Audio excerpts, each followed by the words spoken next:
Hello everyone.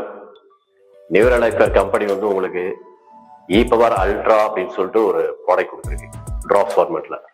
So இந்த power ultra என்ன பர்பஸ்க்காக கொடுத்துருக்கு அப்படின்னாக்க, நாம யூஸ் பண்ற ஃபியூல், பெட்ரோல், டீசல் இந்த மாதிரி ஃபியூல்ல வந்து யூஸ் பண்றதுக்காக நமக்கு வந்து ஒரு ட்ராப் ஃபார்மேட்ல கம்பெனி வந்து கொடுத்துருக்கு. ஸோ இந்த ட்ராப்ஸ் வந்து எப்படி யூஸ் பண்ணணும் அப்படின்னாக்க, இப்போ நீங்க டூ வீலர் யூஸ் பண்றீங்க அப்படின்னாக்க, டூ வீலர்ல வந்துட்டு ஒரு லிட்டருக்கு ஒரு டிராப்ஸ்ங்கிற கணக்குல 1 to 2 லிட்டர் 2 3 1 2 டிராப்ஸ் போடுங்க. இதுவே 5 லிட்டர்ஸ் போடுறீங்க அப்படின்னாக்க நீங்க ஒரு 4-5 டிராப்ஸ் அந்த மாதிரி கொடுங்க. ஸோ இதனால உங்களுக்கு என்ன பெனிஃபிட் அப்படின்னாக்க, இன்ஸ்டன்டாவே உங்களுக்கு வந்து நாய்ஸ் ரெடியூஸ் ஆகிறது தெரியும் ஃபர்ஸ்ட். அதுக்கப்புறம் பிக்கப் இன்க்ரீஸ் ஆகும் ஸ்லோவா, அப்புறம் ஸ்மூத்தா இருக்கும் உங்களோட இதுல, அப்புறம் கார்பன் லெவல் வந்து கம்மியாகும். அதுக்கப்புறம் ஃபர்ஸ்ட் டைம் வந்து மேபி சேவிங்ஸ் கிடைக்கலாம், but second time third time நீங்க கண்டினியூ பண்ணும்போது டெஃபினட்டா உங்களுக்கு சேவிங்ஸ் வந்து பர் லிட்டருக்கு 10 to 20 கிலோமீட்டர் எக்ஸ்ட்ரா கொடுக்கும். நீங்க ஓட்டுறதை பொறுத்து, நீங்க நார்மலா ஓட்டுனீங்க அப்படின்னா 20 வரும், நீங்க ஹை ஸ்பீட்ல ஓட்டுனீங்கன்னா ஒரு 10 கிலோமீட்டராவது எக்ஸ்ட்ரா வரும். ஸோ இது வந்து டூ வீலர்ல உங்களுக்கு கிடைக்குது. இதுவே நம்ம 4 வீலர் யூஸ் பண்றோம், petrol car, diesel car, so ரெண்டுலயுமே நம்ம யூஸ் பண்ணலாம். அப்ப அதுல யூஸ் பண்ணும்போது ஃபியூல் ஃபில் பண்ணதுக்கு அப்புறம் நீங்க டிராப் போடுங்க. இப்ப இதுல வந்து உதாரணமா இப்ப நார்மலா எல்லாருமே வந்து ஒரு 1000 rupees நியர் அபவுட் 10 லிட்டர் போடுவாங்க சாதாரணமா.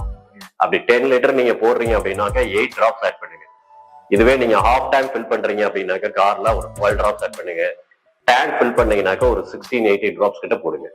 சோ இதை போடுறதுனால என்ன பெனிஃபிட் அப்படின்னாக்க, கார்ல நம்ம யூஸ் பண்ணும்போது பெட்ரோல் கார், டீசல் கார்ல பாத்தீங்கன்னாக்க நாய்ஸ் அரெஸ்ட் ஆகும், வைப்ரேஷன் அரெஸ்ட் ஆகும், அப்புறம் பிக்கப் ஸ்மூத்னஸ் எல்லாம் நல்லா நீங்க ஃபீல் பண்ணலாம். அதே மாதிரி கார்பன் வந்து கொஞ்சம் கொஞ்சமா ரெடியூஸ் ஆக ஆரம்பிக்கும். சேவிங்ஸ் வந்து பாத்தீங்கன்னாக்க ஒரு டேங்குக்கு வந்துட்டு ஒரு லிட்டருக்கு 1ல இருந்து 1.5 கிலோமீட்டர் வந்து எக்ஸ்ட்ரா கிடைக்கும். உங்களுடைய வெஹிக்கிள்ல நீங்க வச்சிருக்கிற இதை பொறுத்து பெட்ரோல்லையோ டீசல்லையோ ஒரு லிட்டருக்கு வந்து 1 to 1.5 கிலோமீட்டர் வந்து எக்ஸ்ட்ரா கொடுக்கும். ஸோ இதுக்கு நீங்க ஆட் பண்றது வந்துட்டு நான் ஆல்ரெடி சொல்லியிருக்கேன். ஸோ அது மாதிரி ஆட் பண்ணும்போது உங்களுக்கு இந்த பெனிஃபிட் கிடைக்குது.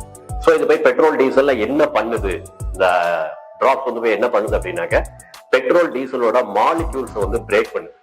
ஸோ அதுல அதிகமா இப்போ வந்து நமக்கு ஃபர்ஸ்ட் குவாலிட்டி எல்லாம் வரதில்ல, செகண்ட் தேர்ட் குவாலிட்டி தான் வருது. அதுல வந்து எத்தனால் நிறைய மிக்ஸ் ஆகி வருது.